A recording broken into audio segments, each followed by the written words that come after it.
पड़ा है। पीएम किसान योजना जो आदरणीय प्रधानमंत्री जी की महत्वाकांक्षी योजना थी, जिसमें किसानों को डायरेक्ट कैश का बेनिफिट दिया जाता था, सिर्फ उस योजना के माध्यम से ही लगभग 10.5 करोड़ किसानों को 96,000 करोड़ के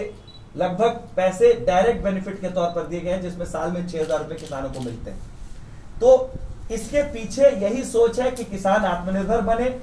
वो स्वतंत्र हो अपनी फसल को बेचने की चॉइस को लेकर, ताकि उनको उसका सही दाम मिल सके। इसके साथ साथ जो किसानों के उपज है, उसके उपज होने के बाद में जो आधारभूत संरचना बनाई जानी जरूरी है, उसके स्टोरेज को लेकर, चाहे वो कोल्ड स्टोरेज हो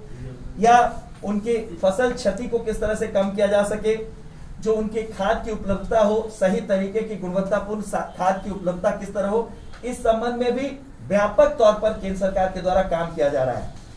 यहां तक कि 1 लाख करोड़ की राशि सिर्फ किसी अवसंरचना कोष के नाम पर एलोकेट की गई है, जिसके माध्यम से भंडार गृह, कोल्ड स्टोरेज, जो उनकी फसल होगी उसकी किस तरह से बेहतर तरीके से सॉर्टिंग होगी, ग्रेडिंग होगी, इन तमाम विषयों को समावेशित करते हुए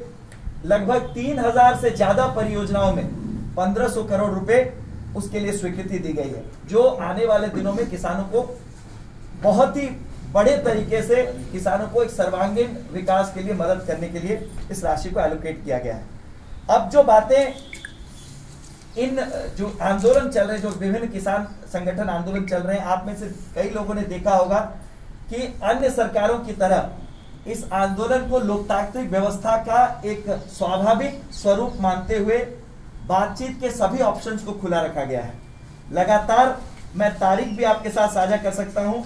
कि किस तरह से इन तारीखों पर 14 अक्टूबर को, 13 नवंबर को, 1 दिसंबर को, 3 दिसंबर को और 5 दिसंबर को केंद्र सरकार के आदरणीय मंत्री महोदय के द्वारा या उनके सुयोग्य प्रतिनिधि के द्वारा किसान संगठनों से खुली बातचीत की गई है, और उनके जितनी भी शंकाएं थे उसको तमाम तरीके से सभी प्रावधान बनाने के लिए आश्वस्त किया गया है कि केंद्र सरकार उनकी शंकाओं को एक्सेप्ट करती है और उन शंकाओं को दूर करने के हर संभव प्रयास करने को तैयार है। आज जो राजनीतिक दल किसानों का रोना रो रहे हैं और घड़ियाली आंसू बहा रहे हैं, मैं आपके माध्यम से इस राज्य में जो सरकार चल रही है गठबंधन की, उनसे मैं पूछना चाहता हूं कि अगर आज इस सरकार ने धान खरीदने से यहां मना कर दिया है, ये कहकर कि धान की फसल अभी भीगी हुई है, तो क्या किसानों को यह स्वतंत्रता नहीं मिलनी चाहिए कि वो इस राज्य के बाहर जाकर अपने उपज को बेच सके? क्या राज्य सरकार ये जिम्मेदारी लेने को तैयार है झारखंड में कि जब तक किसान अपनी फसल को बेच नहीं पाएगा, उसके इन्वेंट्री को मेंटेन करने का खर्चा ये राज्य सरकार वहन करेगी? अगर नहीं करेगी तो राज्य सरकार को कोई अधिकार नहीं है किसानों को अपनी फसल को बेचने से रोके। आज पीएम किसान योजना से जो मैंने आपको बताया 96,000 करोड़ रुपए किसानों को दिए गए हैं, उसी तरह की एक योजना पिछली सरकार में आदरणीय रघुवर दास जी के मुख्यमंत्रित्व काल में किसान आशीर्वाद योजना के रूप में शुरू की गई, जिसमें कैश बेनिफिट डायरेक्ट किसानों को दिया जा रहा था, जिसे राजनीतिक पूर्वाग्रह से ग्रसित होकर इस राज्य सरकार ने बंद कर दिया है।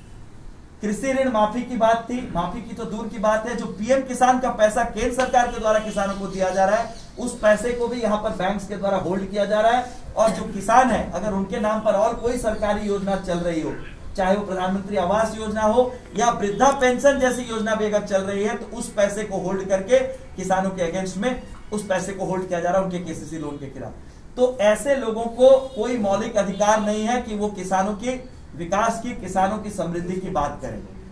जो किसान आंदोलन पर आज आंदोलनरत है, उनसे हर समय प्रतिदिन केंद्र सरकार के प्रतिनिधि लगातार संवाद कर रहे हैं, किसी तरह की संवादहीनता की स्थिति नहीं है। लेकिन जो किसानों को भड़काने का काम कर रहे हैं और किसानों को आगे करके अपनी राजनीतिक रोटी सेकने का काम कर रहे हैं, उनको जवाब देने के लिए हम लोगों ने किसानों को और जागरूक करने का फैसला किया है आपके माध्यम से, और हर गांव में जाकर पार्टी के वरीय नेता पदाधिकारी जाकर किसानों को जागरूक करेंगे, उन्हें बताएंगे कि इन तीनों कृषि कानूनों से किस तरह का फायदा उन्हें होने वाला है, आने वाले दिनों में किस तरह से सुविधा उन्हें होने वाली है। और जो आदरणीय प्रधानमंत्री जी की सोच है कि आने वाले समय में कोई युवा जब पढ़ लिख कर इस देश में शिक्षित बनेगा तो बाय चॉइस वो किसान बनना चाहेगा, बाय चॉइस वो फार्मर बनना चाहेगा, ताकि वो अपने आने वाली पीढ़ियों को और समृद्ध कर सके। इसके अलावा जो एक अन्य महत्वपूर्ण विषय है जिसमें बार बार ये कहा जा रहा है कि प्राइवेट प्लेयर्स को पूरे तौर पर इसमें फायदा पहुंचाने की साजिश की गई है केंद्र सरकार के द्वारा। मैं आपके माध्यम से राज्य की जनता को बताना चाहता हूं कि जो करार होगा किसान का अपने बायर के साथ, जो खरीद करेगा उसकी फसल की, वो करार उसकी जमीन के साथ नहीं होगा, सिर्फ उसकी फसल के साथ होगा। इसलिए किसान का जो मालिकाना हक है अपनी जमीन पर, वो कहीं नहीं जा रहा, वो पहले की स्थिति की तरह वो बना रहेगा।